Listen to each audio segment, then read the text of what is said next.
Tengo 71 años, trabajé toda la vida, saqué adelante a 3 hijos con mis propias manos y aún así llegué a casa una tarde de septiembre y me encontré con que mi llave ya no abría la puerta. Mi propia hija había cambiado la cerradura del cuarto por el que yo pagaba cada mes. Ella pensó que yo era demasiado vieja para reaccionar. Estaba muy equivocada. Escribe aquí en los comentarios desde qué país estás viendo este video. Me hace feliz saber de dónde viene cada persona que acompaña estas historias. Mi nombre es Doña Teresa. Tengo 71 años y pasé la vida entera creyendo que la familia es el único lugar donde uno no necesita demostrar nada. Que el amor entre madre e hijo es diferente a todo, que es algo que no caduca, no se agria, no se va.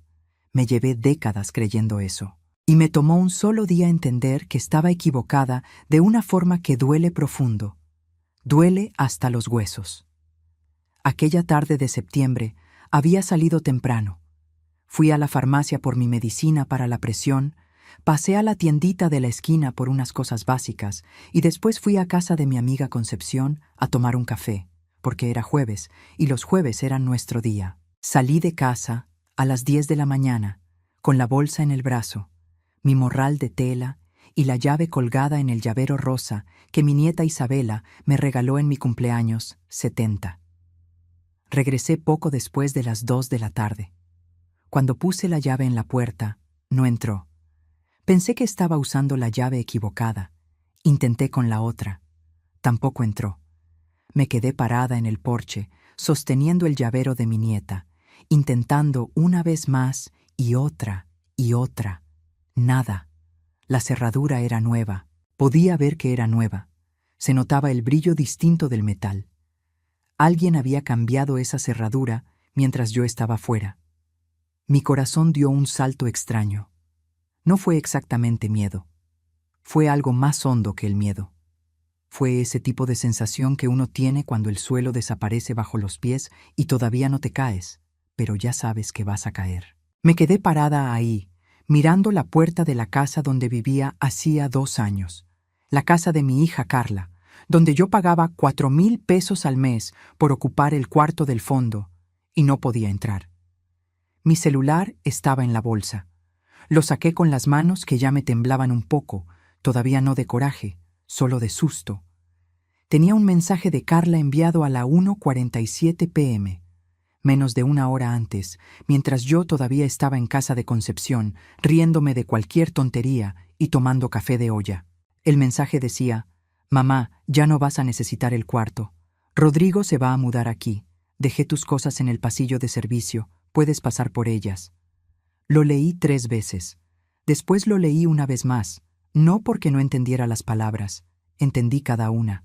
Lo leí porque necesitaba tiempo para aceptar que aquello era real, que mi hija de 44 años había cambiado las cerraduras de su propia casa mientras yo estaba en la calle. Había apilado mis pertenencias en el pasillo de servicio como si fueran tiliches de nadie, y me había mandado un mensaje de texto para avisarme. Un mensaje de texto. A su madre. Después de 2 años. Después de 4,000 pesos cada mes, sin retrasos, sin falta.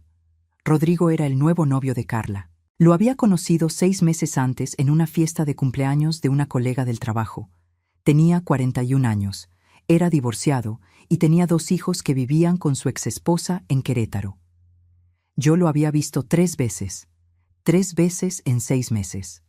En la primera, llegó a cenar y se la pasó viendo el celular casi todo el tiempo. En la segunda, fue una comida de domingo en la que casi ni tocó la comida que yo había ayudado a preparar. En la tercera, fue un sábado por la tarde, y él y Carla se quedaron encerrados en su cuarto mientras yo veía la tele en la sala, con la sensación de estar estorbando. Carla nunca me dijo que estaba pensando en pedirle que se mudara con ella. Nunca me preguntó qué opinaba. Nunca me dijo nada sobre el cuarto. La semana anterior a aquel jueves, yo había lavado las cortinas de mi cuarto porque el clima estaba cambiando y me gustaba dejar todo limpio para el otoño. Había puesto las cortinas a secar y después las almidoné y las colgué de nuevo.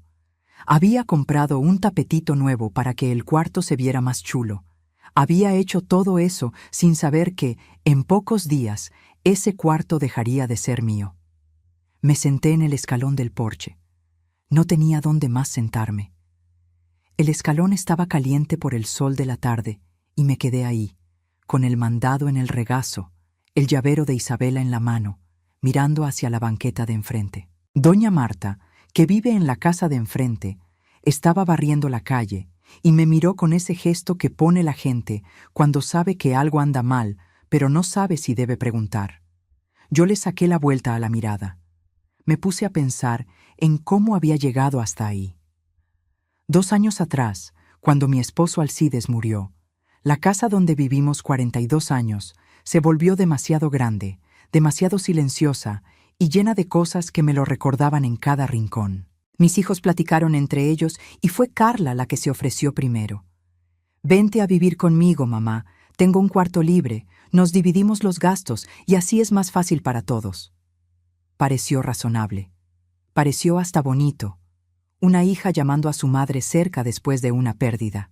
Vendí algunos muebles. Guardé otros en casa de mi hijo el mayor, Marcelo, y me mudé al cuarto del fondo de la casa de Carla con mis trapos, mis medicinas, mis fotos y la silla mecedora que fue de mi madre. El trato fue sencillo y de palabra.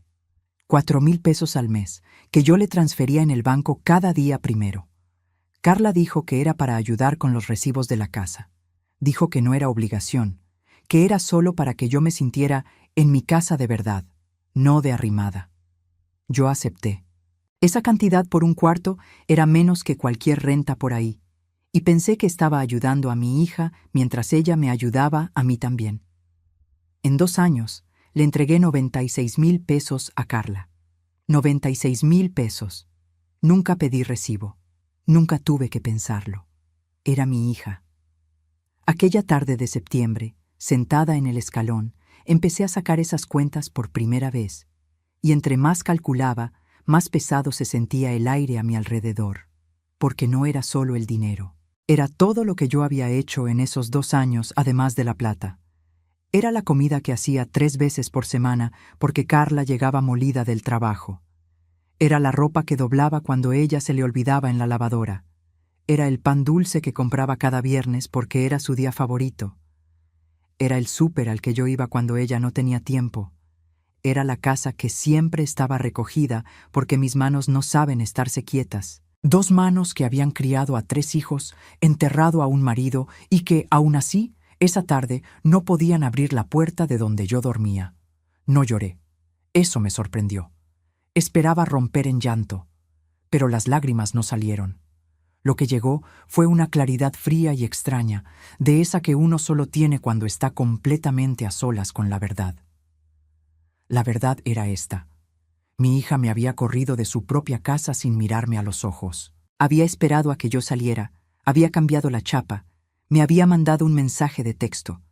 Lo había planeado todo, y yo estaba sentada en su escalón, con 71 años y 96,000 pesos menos en la vida, sin tener a dónde ir en ese momento. Saqué el celular de nuevo y le llamé a Marcelo. Contestó al segundo tono, como siempre hace con su madre. Le conté todo en unos minutos.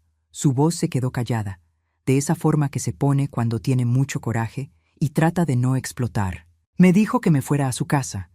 Dijo que pasaría por mí en media hora. Mientras esperaba, fui al pasillo de servicio, que tenía entrada por la puertita lateral del patio, que no habían cerrado. Mis cosas estaban ahí. 2 maletas, 3 cajas de cartón y una bolsa negra de basura. La silla mecedora de mi madre estaba afuera, en la tierra del patio, bajo el sol. Una silla de más de 60 años, que había pasado por generaciones, estaba recargada en una pared de tabique como si fuera escombro. Me quedé mirando esa silla por un buen rato, y fue ahí, en ese momento, donde algo dentro de mí se acomodó. No fue rabia, fue una decisión, silenciosa, firme, sin vuelta atrás. No iba a dejar que esto pasara así nada más. No por el dinero, no por el cuarto, sino porque si lo dejaba pasar, estaría diciendo que todo eso estaba bien. Y no lo estaba. Marcelo llegó a las 3:40 de la tarde en una camioneta gris que usa para la chamba. Se bajó antes de apagar el motor. Era un hombre grande, mi hijo el mayor, con la espalda ancha de su padre y los ojos profundos de mi familia. Miró la mecedora en el suelo del patio y se quedó mudo un segundo entero. Después agarró la silla con los dos brazos, sin decir palabra, y la subió con cuidado a la caja de la camioneta, envuelta en una cobija vieja que siempre traía ahí. Luego vino por las maletas. Lo ayudé en silencio. Cargamos todo en 2 vueltas. Doña Marta seguía en la banqueta de enfrente, pero ahora ya no barría.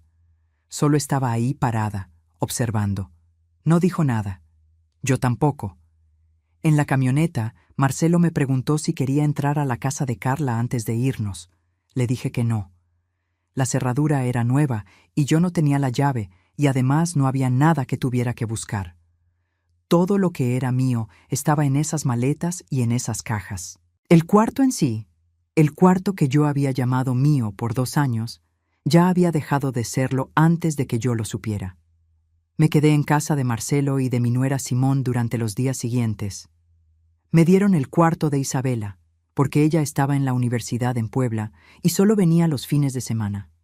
El cuarto olía a perfume de jovencita y tenía pósteres de viajes en la pared. Yo me dormía mirando una foto de París y pensando en lo que había pasado. No de forma dramática. Pensaba de forma organizada, calculada, como alguien que por fin decidió encarar un problema con seriedad. Carla no me llamó en esos primeros días. Mandó un mensaje al día siguiente diciendo que esperaba que yo entendiera, que Rodrigo necesitaba su espacio y que ella necesitaba vivir su proceso. Como si yo fuera un estorbo en su proceso. Como si 2 años de renta pagada y kilómetros de entrega fueran una etapa que ya había pasado. No le contesté ese mensaje. Lo que hice fue sentarme con Marcelo una noche, después de la cena, con mi celular en la mano y mi aplicación del banco abierta. Le enseñé las transferencias. Eran 24 transferencias a lo largo de 2 años, cada una de 4,000 pesos. Cada una con el concepto que yo misma escribía cada mes. Pago de renta cuarto. Yo había puesto renta porque eso era. Era como Carla lo había llamado cuando hicimos el trato. Pagas una rentita, mamá, y así estás más tranquila. Así es justo para todos. Marcelo se quedó viendo la pantalla un rato. Después dijo que iba a llamar a un amigo suyo que era abogado. Dijo que lo que Carla había hecho tenía un nombre legal y que ese nombre no era nada bonito. Yo no sabía eso. En 71 años de vida, nunca había tenido que saber qué era un desalojo ilegal. Nunca imaginé que tendría que saberlo. Pero la vida te enseña lo que haga falta, cuando hace falta, y a veces te enseña de la manera más dura que hay. El amigo de Marcelo se llamaba licenciado Fabio. Tenía unos 40 y tantos años, usaba lentes y hablaba de frente, sin rodeos. Nos recibió en su despacho una mañana de lunes. Yo llevé el celular con las transferencias, una libretita donde anoté los pagos mes con mes desde el inicio y el mensaje que Carla me mandó aquel jueves. El licenciado Fabio leyó todo con atención, hizo un par de preguntas y se quedó pensando un momento. Después nos explicó con calma. Dijo que el hecho de que no existiera un contrato por escrito no anulaba el contrato que existía en la práctica. 2 años de pagos mensuales con el mismo concepto constituían una relación de arrendamiento, sin importar quién fuera el dueño y quién el inquilino. La ley no pregunta si son familia. La ley pregunta si hubo un acuerdo, si hubo pago y si hubo un incumplimiento. Y ahí estaba todo.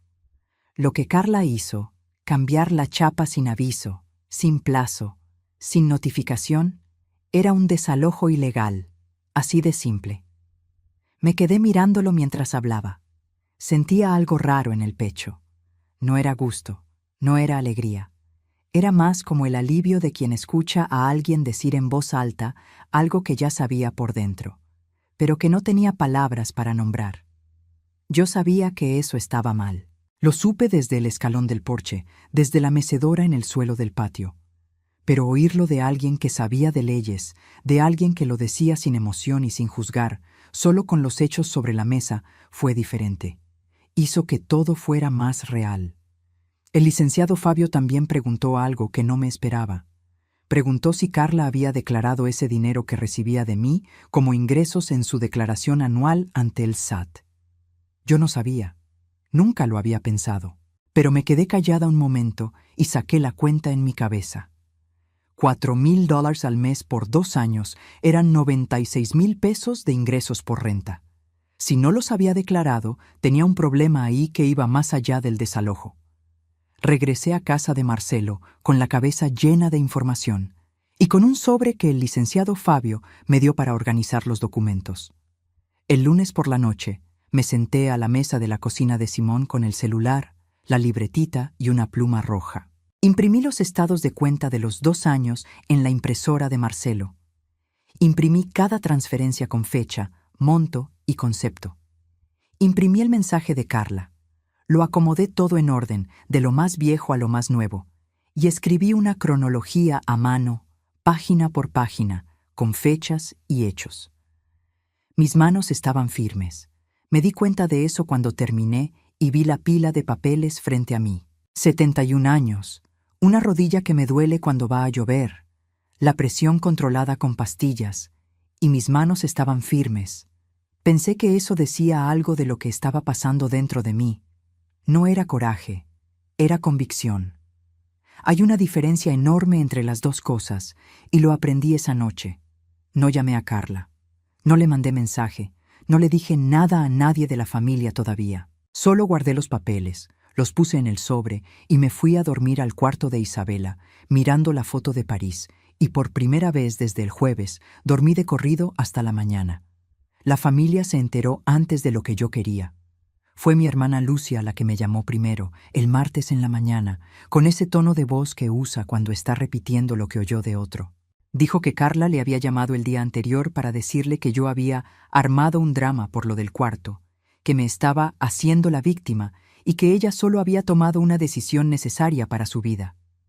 Lucia decía esas palabras como si las estuviera leyendo de un papel, como si se las hubiera aprendido de memoria. Escuché todo. No la interrumpí. Cuando terminó, le dije simplemente que había otra versión de las cosas y que ella podía o no querer escucharla. Dijo que sí quería. Entonces se lo conté.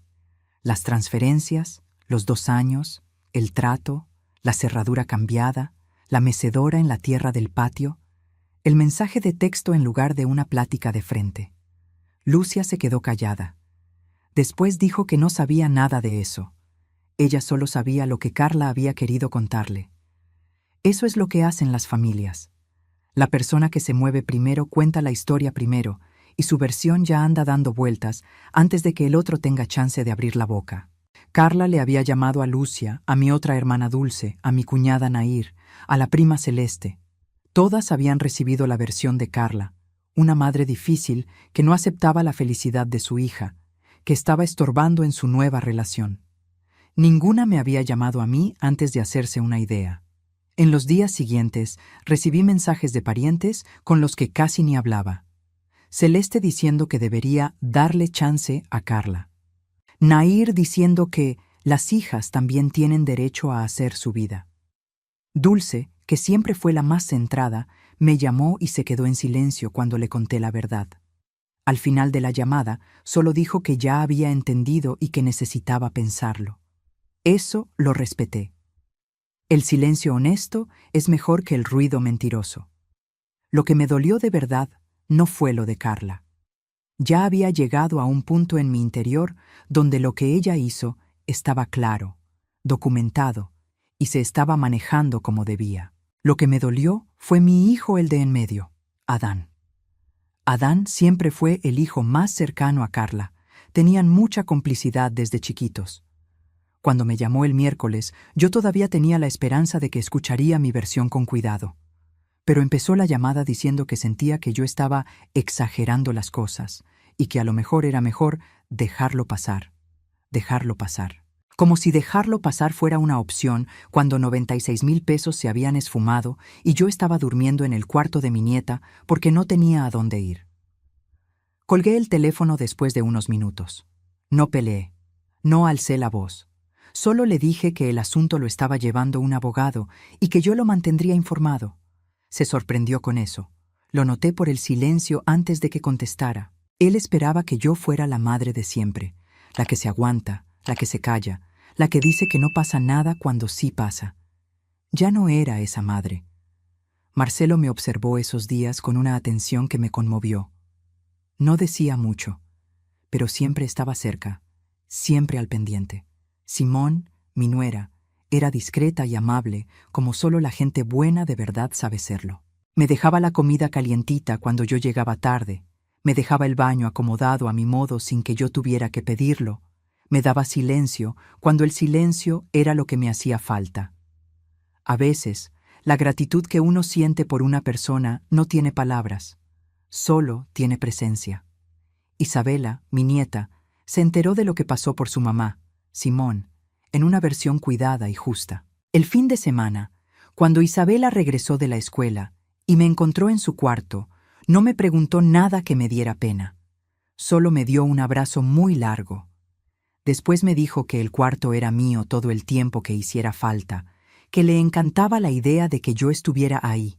Tenía 18 años y más sabiduría que mucha gente que conozco con el doble de edad.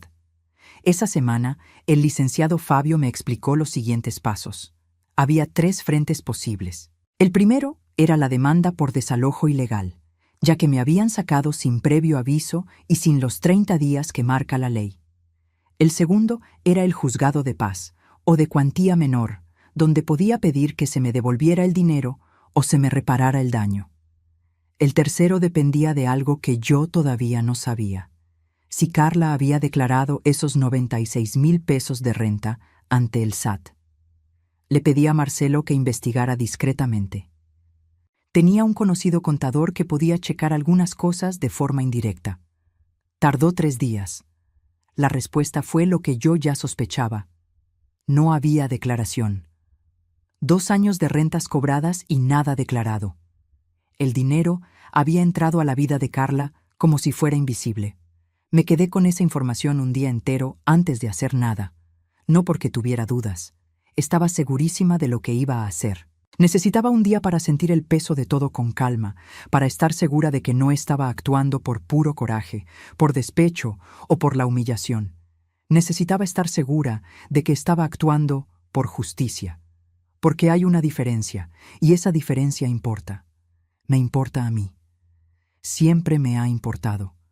Al día siguiente, llamé al licenciado Fabio y le dije que estaba lista para ir con todo. Los 3 frentes. Me explicó que lo del SAT se manejaría mediante una denuncia formal y que yo no tenía que ir en persona, bastaba confirmar una declaración y él se encargaría del trámite. Firmé. No me tembló la mano. La semana en que se metieron los papeles fue una semana común para el resto del mundo.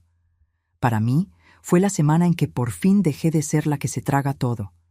Tragarse las cosas es una habilidad que las mujeres de mi tiempo aprendimos pronto. Aprendimos que el silencio es más elegante que el ruido, que mantener la fiesta en paz vale más que tener la razón, que el amor de madre aguanta todo y con una sonrisa. Pasé décadas creyendo que eso era sabiduría. Aprendí tarde que a veces es pura cobardía disfrazada de virtud. No estoy hablando de Carla cuando digo esto, estoy hablando de mí, de las veces que dejé pasar cosas, de las veces que vi que algo estaba mal en cómo me trataba y me dije a mí misma que era porque estaba cansada, que era por la presión de su chamba, que seguro yo había hecho algo que lo justificaba.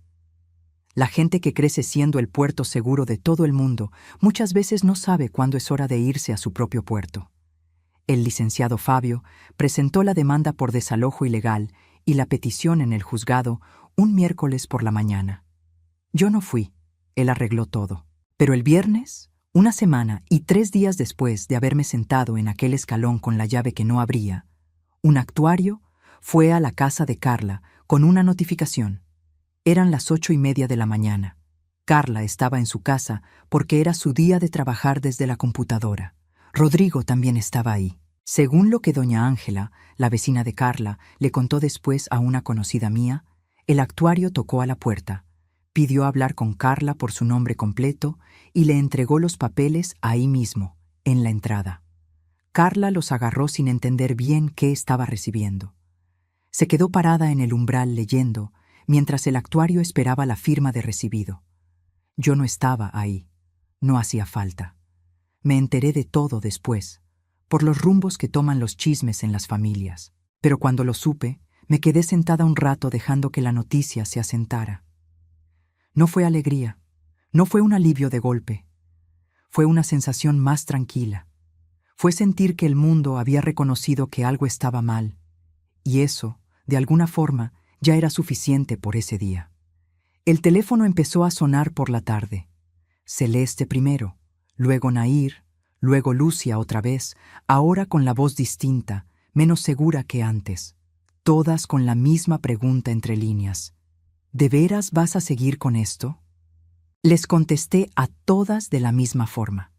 Les dije que sí, que iba a seguir, que había pruebas suficientes y que mi decisión estaba tomada. No expliqué más, no me justifiqué, no pedí que me entendieran. Aprendí tarde que pedir que te entiendan las personas que no te creyeron desde el principio es una gastadera de energía que uno ya no tiene cuando pasa de los 70. Adán me llamó otra vez, con la voz muy diferente. Había platicado con alguien que le dijo que lo que Carla hizo sí era ilegal y que yo tenía todas las de ganar. La plática fue otra cosa esta vez. No me pidió que me detuviera, pero tampoco dijo que yo tuviera razón. Se quedó en ese punto medio incómodo donde se queda la gente cuando se da cuenta de que eligió el bando equivocado, pero todavía no tiene el valor de cruzarse al otro lado. Lo dejé en ese punto medio. No era mi deber jalarlo.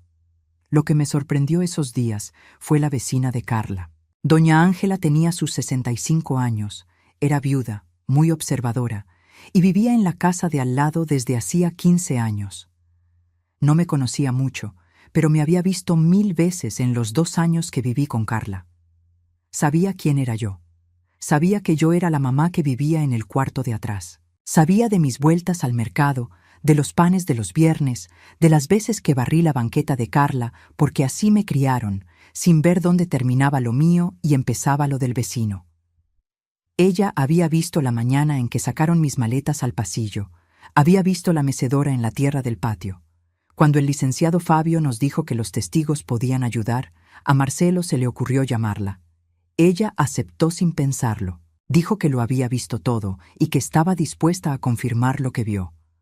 Los testigos aparecen cuando la verdad es tan clara que no se puede ocultar. Ese fin de semana, Isabela llegó de la universidad y encontró los estados de cuenta regados en la mesa de la cocina. No preguntó qué eran.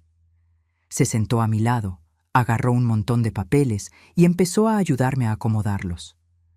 Tenía una forma natural y rápida de hacerlo, de separar por fechas, de poner todo en orden. Nos quedamos sentadas juntas casi 2 horas sin hablar mucho, solo organizando.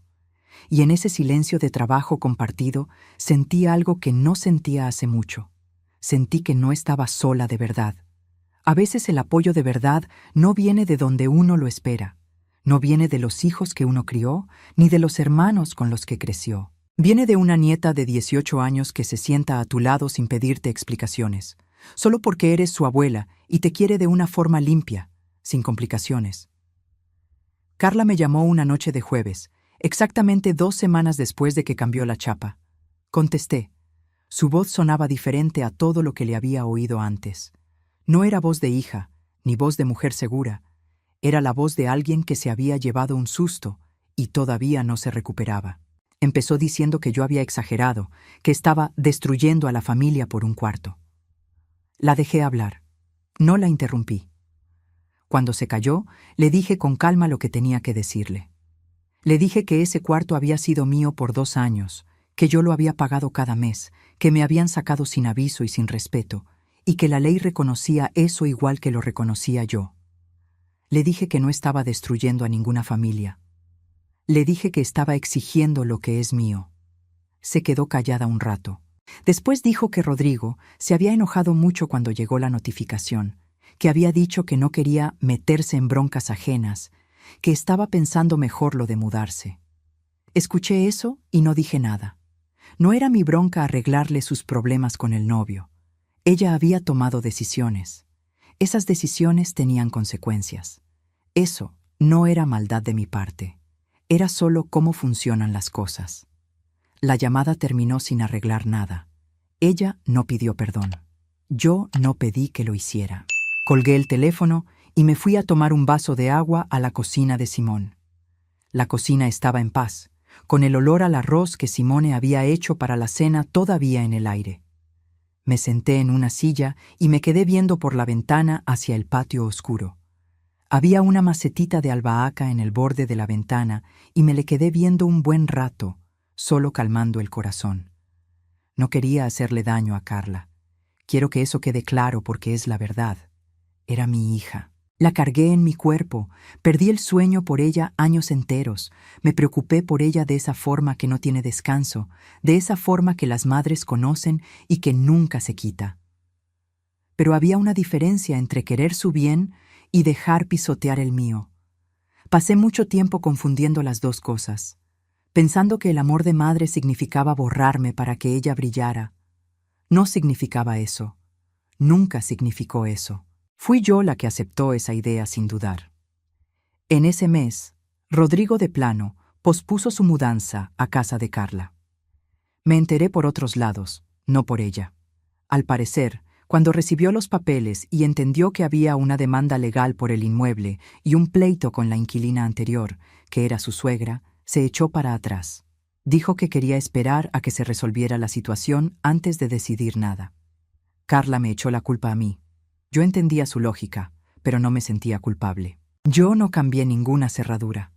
La familia se fue dividiendo en esas semanas, de la forma natural en que se dividen las familias cuando sale una verdad incómoda.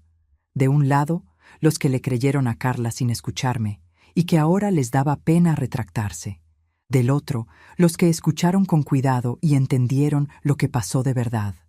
Lucia terminó pasándose al segundo grupo después de una plática larga conmigo en el porche de Marcelo una tarde. Lloró.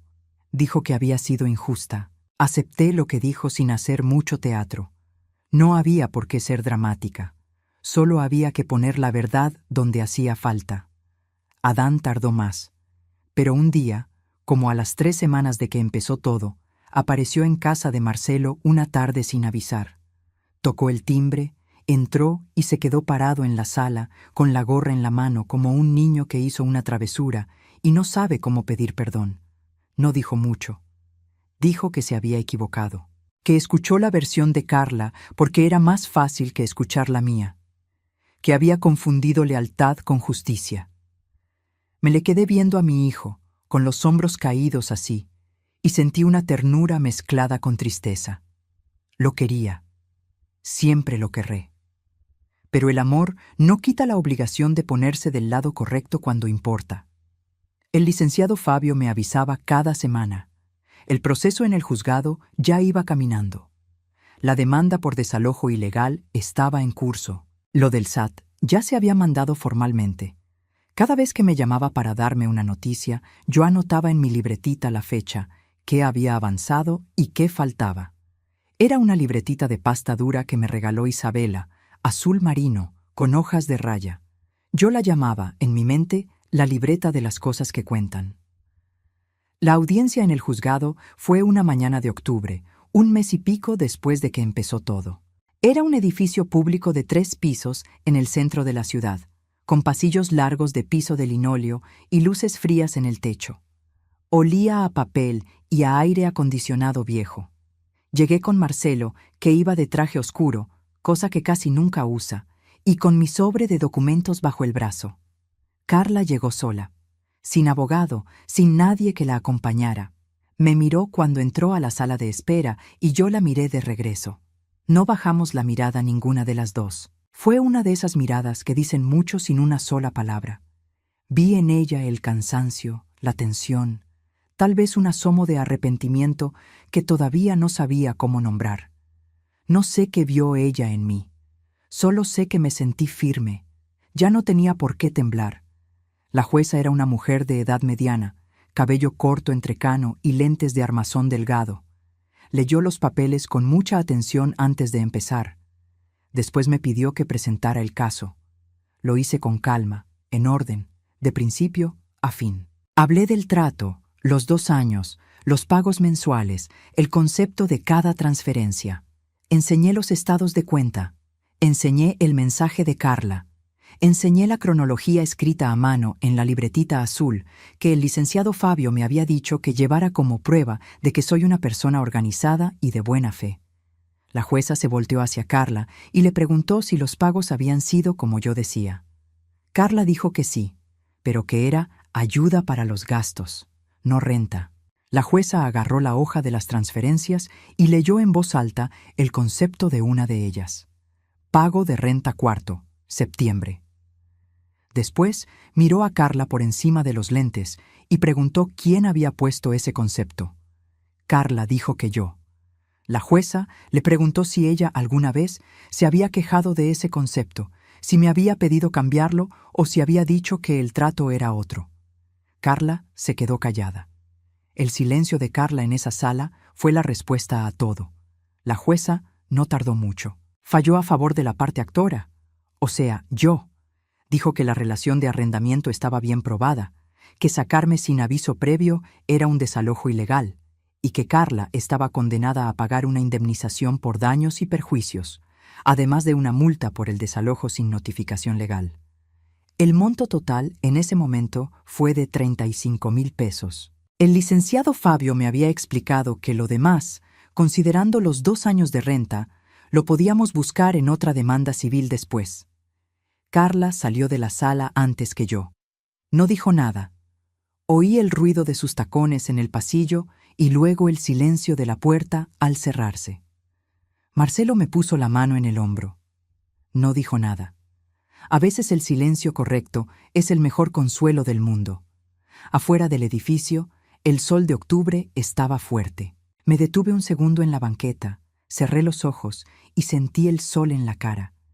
71 años de vida, una caída, una levantada y un sol de octubre afuera de un juzgado. Podía ser peor, mucho peor. La notificación del SAT llegó unas semanas después. Fue un sobre sencillo, sin nada especial por fuera más que el sello oficial.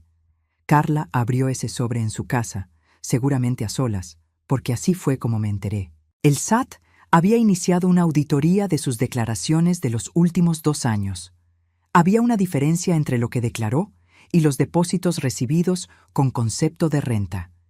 Era el inicio de un proceso que le iba a costar impuestos no pagados, multas y recargos. Cuando me llegó esa noticia, por esos caminos raros por los que viaja la información, yo estaba sentada en el porche de Marcelo al caer la tarde, con una taza de té en las manos. Me quedé callada un rato con la noticia. No me dio gusto. Nunca se trató de ver sufrir a Carla. Siempre se trató de que lo que se hizo mal se reconociera como tal.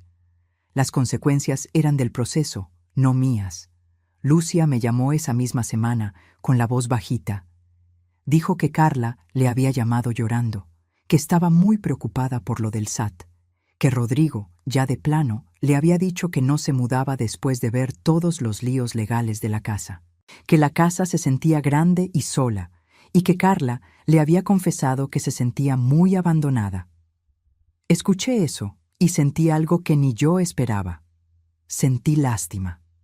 No una lástima que me hiciera echarme para atrás, ni una lástima que borrara lo que pasó, sino una lástima sincera de una madre que ve a su hija tomar un camino chueco y pagar el precio.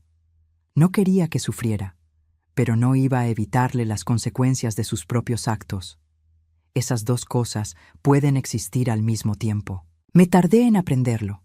El encuentro con Carla fue una tarde de noviembre, en un café cerca del centro que ninguna eligió por casualidad. Era un lugar neutral, público, con mesitas afuera y un olor rico a pan recién horneado. Yo llegué antes. Pedí un té de manzanilla y me quedé viendo la calle mientras esperaba. Ella llegó 10 minutos tarde y con cara de no haber dormido bien. Carla siempre ha sido muy guapa, con el cabello oscuro de la familia de su papá y los ojos claros que sacó de mí. Esa tarde, sus ojos tenían un cansancio diferente. No era cansancio de chamba. Era el cansancio de alguien que se la pasó mucho tiempo sosteniendo una mentira que ya no aguantaba. pidió un café y se quedó moviendo la cucharita un rato sin empezar. Cuando empezó, dijo que estaba en aprietos, que lo del SAT la había asustado más de lo que esperaba, que fue con un contador y que el chiste para regularizar todo le iba a salir caro, que Rodrigo se había alejado, que la casa estaba vacía de una forma que no imaginó. Dijo todo eso viendo más a la taza que a mí. La escuché sin interrumpir. Cuando terminó, se quedó un silencio entre nosotras que no quise romper. Lo dejé estar. Después le dije lo que tenía que decirle. Le dije que la quería, que nunca había dejado de quererla y que no lo iba a hacer. Que sus 44 años de vida eran algo que yo cargaba con cuidado en el pecho desde antes de que naciera. Pero que el amor no era lo mismo que aceptar que me tratara como si mi presencia valiera menos que su comodidad. Que me pasé 71 años poniendo a todos antes que a mí y que ya había llegado a un punto donde eso me había cobrado un precio que ya no estaba dispuesta a pagar.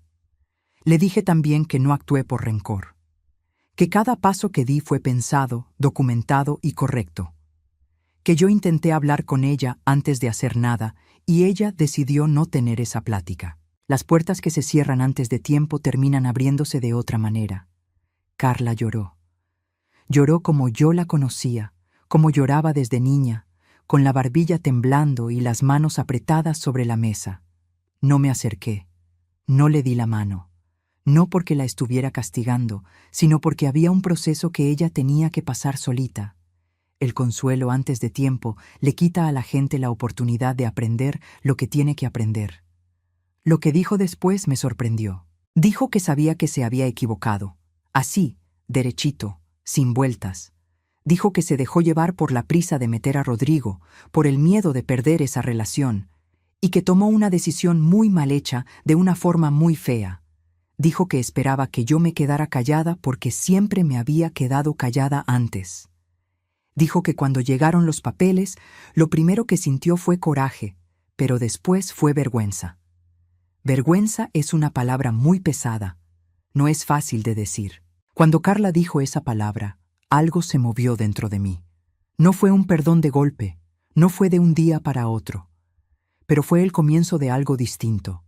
Fue reconocer que era una persona que cometió un error grave y que lo sabía, y saberlo era el principio. No quité las demandas esa tarde. No era el momento, y además había cosas que tenían que seguir su curso legal aparte de los sentimientos. Lo del SAT era algo que ella tenía que arreglar con el gobierno, no conmigo. Lo de la indemnización lo decidió una jueza, no yo. Lo que yo podía controlar era mi relación con mi hija de ahí en adelante. Le dije que no sabía qué nos deparaba el futuro, que la confianza se recupera despacio y con hechos, no con puras palabras, que yo estaba dispuesta a ese proceso si ella también lo estaba, que la quería, que siempre la querré, pero que el amor de madre no tenía por qué ser una puerta siempre abierta para que pasaran sobre mí. Salí de ese café con mi té terminado y la sensación de haber dicho lo que hacía falta, con calma y con la verdad.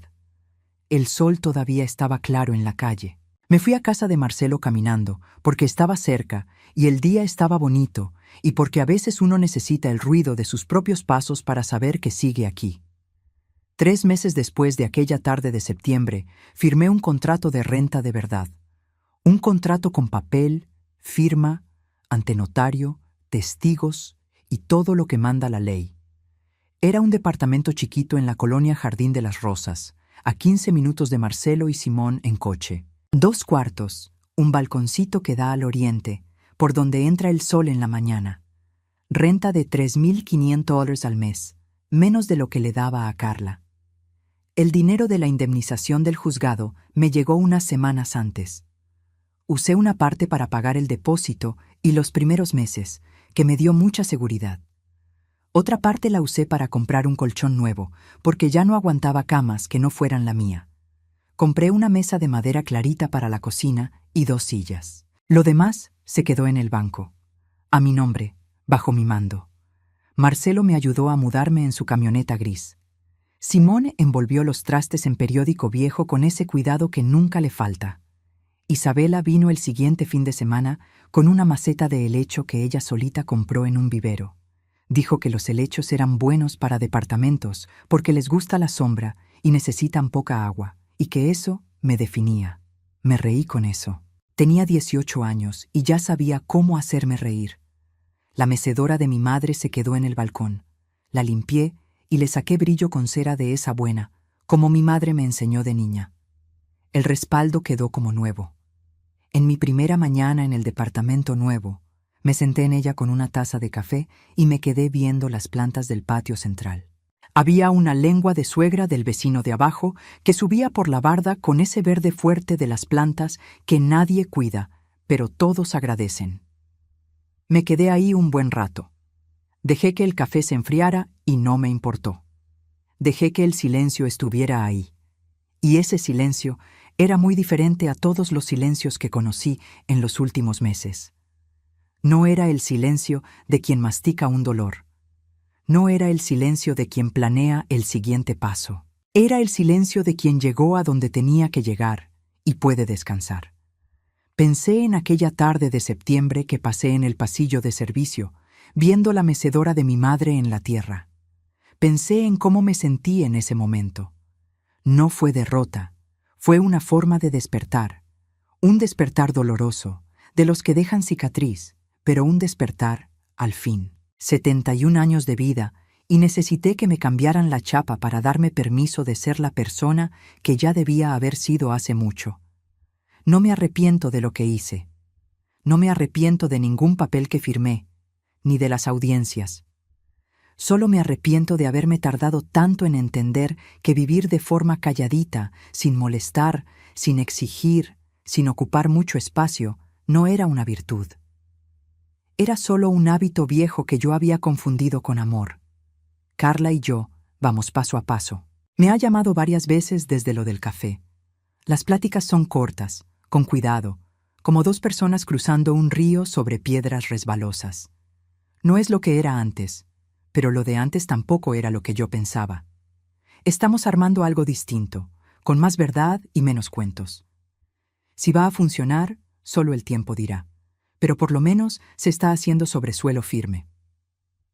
Adán me vino a visitar al departamento nuevo un domingo. Se quedó viendo todo con esa forma suya de observar antes de hablar. Dijo que estaba muy bonito. Dijo que se veía muy yo. Le dije que sí era, con todas sus letras. Era mío. Lucia me trae pan de dulce cada vez que viene, porque sabe desde hace 40 años que ese es mi punto débil. Viene cada 15 días y tomamos café en mi mesa nueva y platicamos de todo un poco. Me pidió perdón una vez, de verdad, con todas las palabras. Se lo acepté. No hay por qué guardar rencores entre hermanas viejas que ya tienen más camino atrás que adelante. Mi amiga Concepción me llamó semanas después de todo y me preguntó qué había pasado, porque le llegaron chismes raros. Se lo conté todo. Se quedó callada al principio, luego dijo que hice bien. Luego me dijo que me esperaba a tomar café en su casa el siguiente jueves. Fui.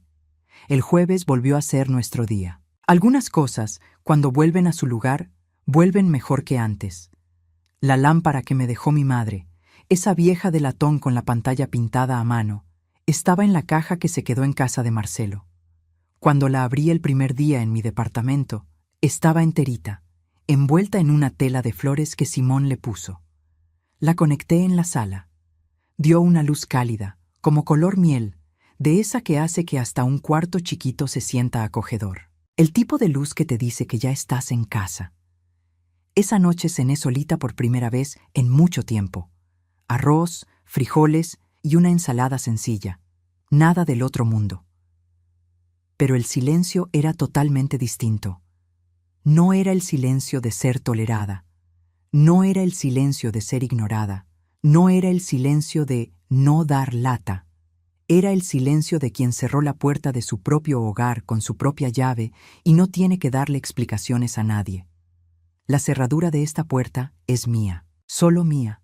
Si tú estás escuchando esta historia y sientes que tu amabilidad la usan para pagarte mal, que tu silencio les sirve de comodidad a los que deberían respetarte, que tu paciencia la confunden con permiso para tratarte de cualquier modo, quiero decirte algo que nadie me dijo cuando yo lo necesitaba. guarda tus comprobantes, conoce tus derechos y acuérdate de que poner límites, hasta a la propia familia, no es falta de amor. Es lo primero que uno construye cuando por fin decide construirse un lugar para una misma. No importa cuántos años tengas, nunca es tarde para eso. Si esta historia te llegó al corazón, si te hizo pensar en alguien o en algo que viviste, deja tu comentario aquí abajo. Dale me gusta al video, suscríbete al canal si todavía no lo haces y activa la campanita para no perderte las siguientes historias. Y si quieres ser parte de una comunidad más cercana, con acceso a contenido especial, hazte miembro del canal. Cada miembro hace que este trabajo sea posible. Hasta la próxima historia.